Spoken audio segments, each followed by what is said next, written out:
Hi friends, ഞാൻ വല്ലപ്പോഴും മാത്രം ഉണ്ടാക്കുന്ന ഒരു കറിയാണിത് കേട്ടോ. എന്ത് കറിയാണെന്നല്ലേ? ഇഞ്ചിക്കറി. അപ്പം വളരെ സിമ്പിളായിട്ട് എല്ലാവർക്കും ഉണ്ടാക്കാവുന്ന രീതിയിലുള്ള ഒരു ഇഞ്ചിക്കറിയുടെ റെസിപ്പിയാണ് ഞാനിന്നിവിടെ പറയുന്നത് കേട്ടോ. അപ്പം വളരെ നോക്കിക്കേ, പെട്ടെന്ന് ഉണ്ടാക്കുകയും ചെയ്യാം. അതുപോലെ നല്ല കൊഴുത്ത് നല്ല തിക്കായിട്ടുള്ള ഇഞ്ചിക്കറിയാണിത് കേട്ടോ. ഇഞ്ചിക്കറി ഓരോരുത്തരും ഓരോ രീതിയിലാണ് ഉണ്ടാക്കുന്നത്. അപ്പോൾ ഈ രീതിയിൽ ഉണ്ടാക്കിയിട്ടില്ലാത്തവർ ഇങ്ങനെ നോക്കുക. അപ്പം നമ്മൾ ഇഞ്ചിയൊക്കെ ഇവിടെ മുറിച്ച് വെച്ചിട്ടുണ്ട്. ഞാൻ ഇന്നൊരു മൺചട്ടിയിലാണ് ഉണ്ടാക്കുന്നത്. അപ്പോൾ മൺചട്ടി ചൂടായ സമയത്ത് നമുക്ക് വെളിച്ചെണ്ണ, ആവശ്യത്തിനുള്ള വെളിച്ചെണ്ണ ഒഴിച്ചു കൊടുക്കുക. ഇതൊന്ന് വറുത്തെടുക്കുന്നുണ്ട്, അതുകൊണ്ട് അത്യാവശ്യം വെളിച്ചെണ്ണ വേണം കേട്ടോ. പിന്നെ ഈ ഇഞ്ചി വറുത്തെടുത്ത എണ്ണയിൽ തന്നെയാണ് നമ്മൾ ബാക്കിയുള്ള ചേരുവകളൊക്കെ വറുത്തെടുക്കുന്നത്. അതുകൊണ്ട് വെളിച്ചെണ്ണ നന്നായിട്ട് ഒഴിച്ചിട്ടുണ്ട്. അപ്പം വെളിച്ചെണ്ണ ചൂടായി വരുമ്പോഴത്തേക്ക് നമ്മൾ കട്ട് ചെയ്ത് വെച്ചിരിക്കുന്ന ഇഞ്ചി കഷ്ണങ്ങൾ വെളിച്ചെണ്ണയിലേക്ക് ഇട്ട് കൊടുക്കുകയാണ്. അപ്പം ഇത് നമ്മളൊന്ന് വറുത്ത് കോരിയെടുക്കുകയാണ്. പല രീതിയിൽ ഉണ്ടാക്കാമെന്ന് ഞാൻ പറഞ്ഞില്ലേ. അപ്പോൾ ഇത് വറുത്ത് കോരിയെടുത്തിട്ട് നമ്മളിതൊന്ന് പൊടിച്ചെടുക്കുകയാണ് ചെയ്യുന്നത് കേട്ടോ. അപ്പോൾ ഇത് നന്നായിട്ട് വറുത്ത് എടുക്കുക. ഒരു ബ്രൗൺ കളർ ആകുന്നത് വരേക്കും നമുക്കതിന് ഇളക്കി കൊടുത്തുകൊണ്ടേയിരിക്കണം. അപ്പം ഇതിൻ്റെ കുറച്ച് സമയം എടുക്കുന്നതെന്ന് പറഞ്ഞാൽ നമുക്ക് ഈ ഇഞ്ചി വറുക്കുന്നതിന് മാത്രമേ ഉള്ളൂ കേട്ടോ. അപ്പോൾ ഇഞ്ചിയുടെ വെള്ളമൊക്കെ വറ്റി വരുന്നത് വരെ നമ്മളിത് വറുത്തെടുക്കണമല്ലോ. അപ്പോൾ ഇപ്പോൾ കണ്ടോ, അത്രയും ഇഞ്ചി നമ്മളിട്ടത് ഇപ്പോൾ വറുത്ത് വന്നപ്പോഴത്തേക്ക് ഇത്ര മാത്രമേ ഉള്ളൂ. അപ്പോൾ ഈ കളർ ആകുമ്പോഴേക്ക് നമ്മൾ ഇതെല്ലാം കോരിയെടുത്ത് ഒരു പാത്രത്തിലേക്ക് വയ്ക്കുക.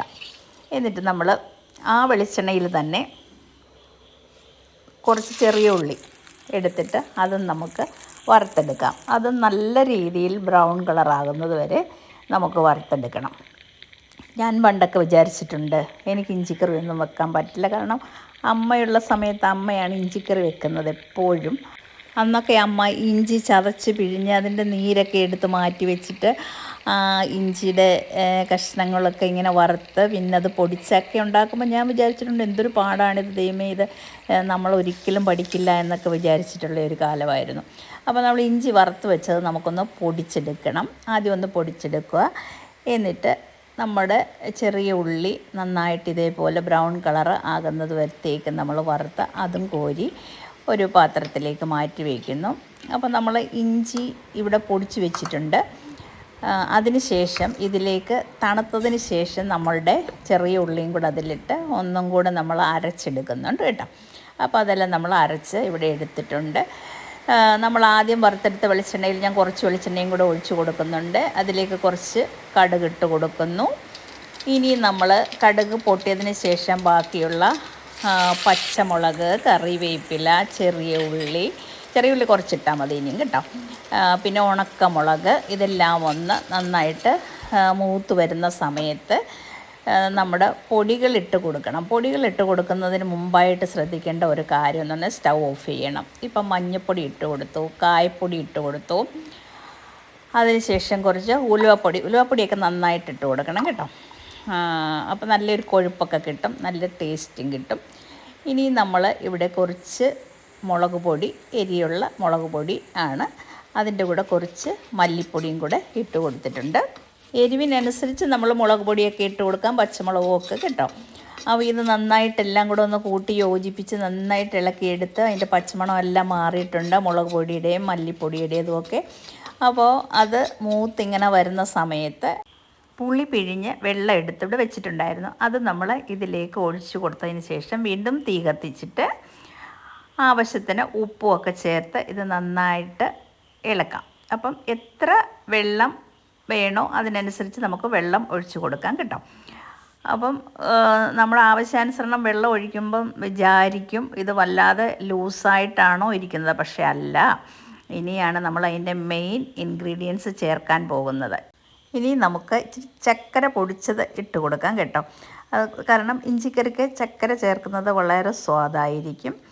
അപ്പോൾ ഒരു കഷ്ണം ചക്കരയോ അല്ലെന്നുണ്ടെങ്കിൽ പൊടിച്ചോ എങ്ങനെ വേണമെങ്കിലും നമുക്ക് ഇട്ട് കൊടുക്കാം. അതെല്ലാം ഇളക്കിയതിന് ശേഷം നമ്മളിവിടെ പൊടിച്ചു വെച്ചിരിക്കുന്ന ഇഞ്ചിയും ചെറിയ ഉള്ളി അരച്ചതും കൂടെയാണ്. അതിലേക്ക് നമ്മൾ കുറച്ച് വെള്ളം ചേർത്ത് ഇതൊന്ന് മിക്സ് ചെയ്യാം. കാരണം അല്ലെങ്കിൽ കട്ടയായിട്ട് നമുക്ക് ഇതിൽ കിടക്കും.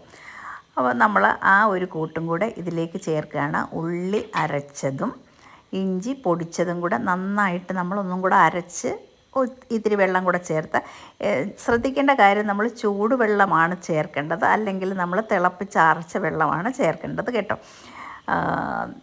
ഇപ്പം നമ്മൾ നന്നായിട്ട് ഇളക്കി ഇങ്ങനെ എല്ലാ കൂട്ടും ഇതിനകത്ത് ആയിട്ടുണ്ട്. എല്ലാം കൂടെ ഇട്ട് ഒന്ന് തിളപ്പിച്ച് എടുക്കുകയാണ്. സ്റ്റൗ ഓഫ് ചെയ്തിട്ടുണ്ട്. എന്നിട്ടത് വെട്ടി തിളയ്ക്കുന്ന കണ്ടോ. നമ്മുടെ കറി ഇപ്പോൾ ഏകദേശം ഒന്ന് തണുത്തതിന് ശേഷമാണ്, നോക്കിക്കേ, ആ മൺചട്ടിയിൽ തന്നെയാണ് അതിരിക്കുന്നത്. ഇപ്പം നന്നായിട്ടത് തിക്കായിട്ട് നല്ല കൊഴുത്ത ഒരു കറിയാണ് ഈ ഇഞ്ചിക്കറി. ഇങ്ങനെ എല്ലാവരും ഒന്ന് ഉണ്ടാക്കി നോക്കണം കേട്ടോ.